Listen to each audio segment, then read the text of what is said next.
급비사항 미 공군 공식 필기본 로스웰 공군 기지. 진리가 정치, 종교, 경제적 편의를 위해 희생되어서는 안 된다는 것이 내 개인적인 믿음입니다. 도메인의 장교이자 파일럿, 엔지니어로서 도메인의 재산과 더 큰 이익을 보호하는 것이 내 임무입니다. 그러나 우리는 우리가 인지하지 못하는 세력에 대항해 우리 자신을 방어할 수는 없습니다. 지구를 제외한 전 문명에서 지구가 고립되어 있는 상태라 내가 이 시점에서 당신과 많은 주제를 가지고 이야기하는 데에는 제약이 있습니다. 안보와 외교 의례상 나는 도메인의 계획과 활동에 관해 광범위하고 일반적인 진술밖에 할 수가 없습니다. 하지만 나는 당신들에게 유용할지 모를 몇 가지 정보는 줄 수 있습니다. 나는 이제 우주 통제소에서 내가 맡은 직책으로 돌아가야 합니다. 나는 도메인 부대의 장교이자 파일럿, 엔지니어로서 주어진 내 직책의 요건과 제약을 따르면서 윤리적으로 해도 된다고 판단되는 선에서 최대한 많은 도움을 제공했습니다. 그래서 나는 앞으로 24시간 이내에 이즈비로서 지구를 떠날 것입니다.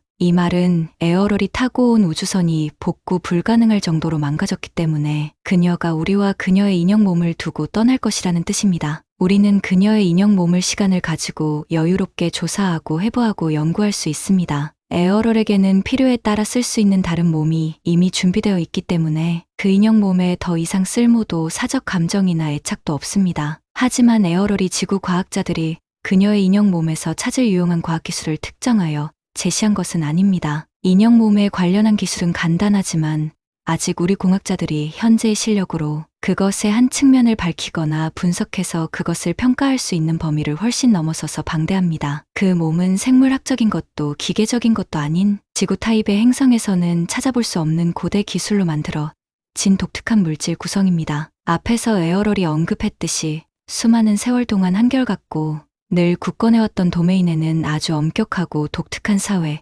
경제, 문화적 계급과 계층이 존재합니다. 이즈비 장교들에게 할당된 육체 타입과 기능은 지위, 계급, 근속 연수, 훈련 수준, 지휘 계급, 복무 기록, 그리고 계급장처럼 이즈비가 개인적으로 받은 표창장을 기준으로 분명하게 다릅니다. 에어럴이 사용했던 몸은 그녀의 지위와 계급인 장교, 파일럿, 엔지니어에 맞게 특별히 제작된 것입니다. 사고로 망가진 그녀 동료들의 몸은 에어럴의 지위와 계급과 같은 것이 아닌 아래급입니다. 그래서 외관, 특징, 몸의 구성과 기능성이 그들 임무와 요건에 맞게 한정되어 있고 전문화되어 있습니다. 추락사고로 손상된 몸을 입었던 아래급 장교들은 그들 몸을 떠나 우주 통제부에 그들 임무로 복귀했습니다. 그들 몸이 손상되었던 첫째 이유는 그들 계급이 낮았기 때문입니다. 그들이 사용한 몸은 부분적인 생체라 내구성이나 회복력 면에서 에어럴 몸보다 떨어졌습니다. 도메인은 구제국의 잔당들이 발견된다면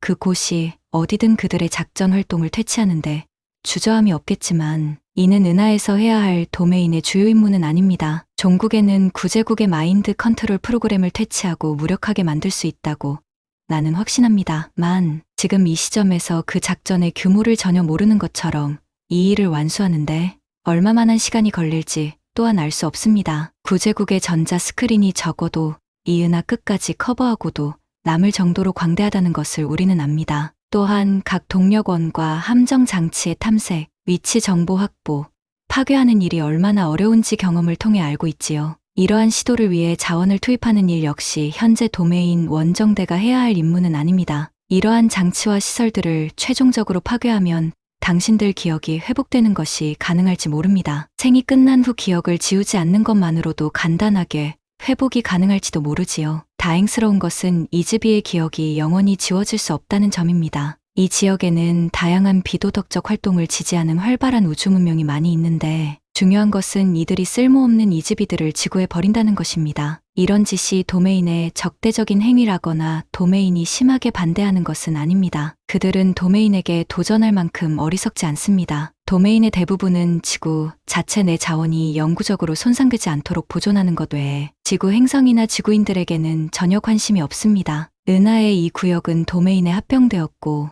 현재 도메인의 재산이므로 이 구역은 도메인이 최적이라 생각되는 방식으로 활용하거나 처리할 것입니다. 지구의 달과 소행성대는 도메인 부대의 영구적인 작전 기지로 삼았습니다. 너무나 당연한 일이지만 이 태양계에서 이루어지는 도메인의 활동에 대해 지구인이나 그 외 누구라도 참견하거나 방해하는 시도가 있다면 설사 그것이 가능할지라도 절대로 안 되는 일 도메인은 신속히 대응하여 차단할 것입니다. 이는 그리 심각하게 고려할 문제는 아닙니다. 앞에서도 언급했듯이 호모사피엔스는 열린 우주에서 활동 자체가 불가능하기 때문이지요. 물론 우리는 수십억 년간 예정되어 있던 도메인 장기 확장 계획의 다음 단계로 계속 진행할 것입니다. 도메인은 우주 전체에 도메인 문명을 전파하고 이 은하의 중심을 향해 계속 전진할 예정이므로 향후 5천년 동안 도메인 부대의 이동과 활동량은 증가할 것입니다. 인류가 살아남으려면 현재 당신들 존재가 처해 있는 어려운 여건을 풀 효과적인 해법을 찾기 위해 서로 협력해야 합니다. 또한 인류는 한낱 생물학적 몸뚱이에 불과하다는 개념을 초월하기 위해서는 자신들이 현재 어디에 있고 자신들은 이즈비이고 그리고 진정 이즈비로서 자신들이 누구인지 알아 자신들이 갖고 있는 인간의 형체를 넘어서서 일어나야 합니다. 이러한 깨달음이 있어야 만이 당신들이 처한 이 수감 상태를 벗어날 수 있을 것입니다. 그렇지 않으면 이즈비에게 지구에서의 미래는 없습니다. 현재 도메인과 구제국 간의 활발한 전투나 전쟁 상황이 진행 중에 있지는 않지만 여전히 생각 제어 시스템 작동을 통해 구제국은 지구의 은밀한 비밀 작전을 시행하고 있습니다. 이러한 작전 활동이 존재한다는 것을 안다면 그 활동들의 결과가 명백히 관찰될 수 있습니다. 이러한 인류의 적대적인 활동의 뚜렷한 사례 대부분은 갑작스러운 사고나 불가해한 행동의 형태로 찾아볼 수 있습니다. 가장 최근에 일어난 사례가 진주만 공격 전 미군 내에서 일어났습니다. 진주만 공격이 있기 3일 전 진주만에 있던 모든 전함을 항구로 집합시키고 점검을 위해 모든 작업을 중단하라는 상부의 명령이 떨어졌습니다. 전함의 탄창에 있는 탄약을 모두 빼라는 명령이 있었고 탄약은 전함 아래에 보관되었습니다. 공격이 있는 날 오후에 2대의 일본군 항공모함이 진주만으로 곧장 항해하고 있는 것을 발견했음에도 불구하고 모든 사령관들과 장군들은 파티에 참석했습니다. 이러한 경우 시급히 진주만에 전화로 연락해 전투 발생 위험을 알리고 탄약을 제자리로 돌려놓고 전함을 바다로 출항시키라고 명령하는 것이 취해야 할 확실한 행동들입니다. 일본군의 공격이 시작되기 약 6시간 전, 이 해군 전함은 진주만 바로 바깥쪽에서 작은 일본군 잠수함을 침몰시켰습니다. 그런데 이 사건을 보고하기 위해 전화로 진주만에 연락을 취하는 대신 이 경고 메시지는 급비함으로 분류되어 약 2시간에 걸쳐 암호 처리가 진행되었고 그 후 약 2시간에 걸쳐 다시 암호를 해독했습니다. 진주만에 대한 경고 메시지는 진주만 시간으로 일요일 오전 10시 일본군이 미국 함대를 격퇴시킨 후 2시간이 지날 때까지도 도착하지 않았습니다. 어떻게 이런 일이 일어날까요?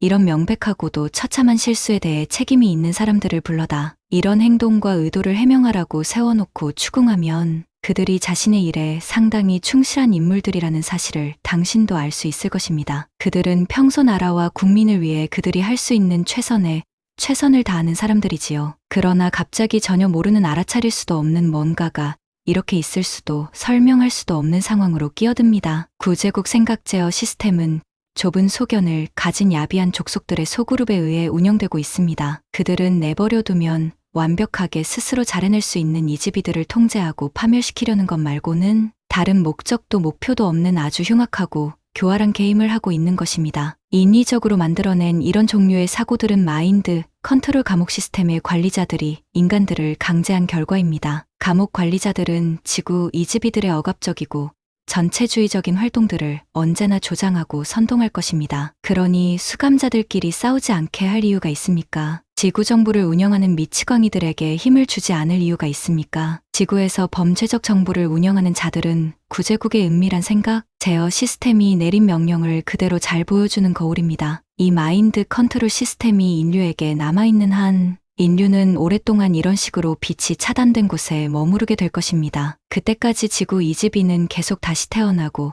다시 태어나기를 끊임없이 반복하는 윤회를 벗어나지 못할 것입니다. 인도, 중국, 메소포타미아, 그리스 그리고 로마에서 문명이 태어나고 사라지는 동안 살았던 이즈비, 그 이즈비가 지금 이 시간에도 미국, 프랑스, 러시아, 아프리카 등 전 세계에서 다른 몸을 입고 살고 있습니다. 이즈비의 각각의 생 사이에 자신들이 살았던 생이 유일한 새로운 생인 양 새로 시작하기 위해 여기저기로 다시 돌려보내집니다. 그들은 고통과 비참함 속에서 그리고 비밀 속에서 완전히 다시 시작합니다. 어떤 이즈비들은 다른 이즈비들보다 좀 더 최근에 지구로 수송되었습니다. 그 이즈비들은 기껏 몇백 년 밖에 지구에 있지 않아서 그들은 지구의 앞선 문명들에 대한 개인적인 경험이 없습니다. 그들은 지구에 살았던 경험이 없어서 만약에 그들의 기억이 회복되더라도 여기서 살았던 이전의 삶은 기억할 수 없습니다. 하지만 그들은 다른 시간에 다른 행성의 다른 어떤 곳에서 살았던 기억은 해낼지도 모르지요. 그런가 하면 레무리아가 시작된 날부터 줄곧 이곳에 살았던 이즈비도 있습니다. 어떤 경우가 되든 지구 이즈비가 그들을 포획한 자들이 설치한 전자덫을 정복하고 기억상실 사이클을 끊어내 스스로 자유로워지기 전까지는 영원히 지구에 삽니다. 도메인도 지구 인구 내에 도메인 부대원 3,000명이 있기 때문에 이 문제를 해결하는 데에 관심을 가지고 있습니다. 그들이 아는 한 우주에서 이전에 이러한 문제를 효과적으로 풀었거나 접해본 적이 없습니다. 그들은 그것이 언제 어디서 가능할지는 몰라도 그들 이즈비를 지구로부터 해방시키기 위해 계속 노력할 것입니다. 하지만 이 일은 많은 시간과 노력을 들여 전례 없는 과학기술을 발전시켜야 가능한 일입니다. 이즈비로서 에어럴은 다른 이즈비인 지구인들이 영원한 여생을 되도록이면 즐겁게 보내기를 진심으로 바라는 것 같았습니다.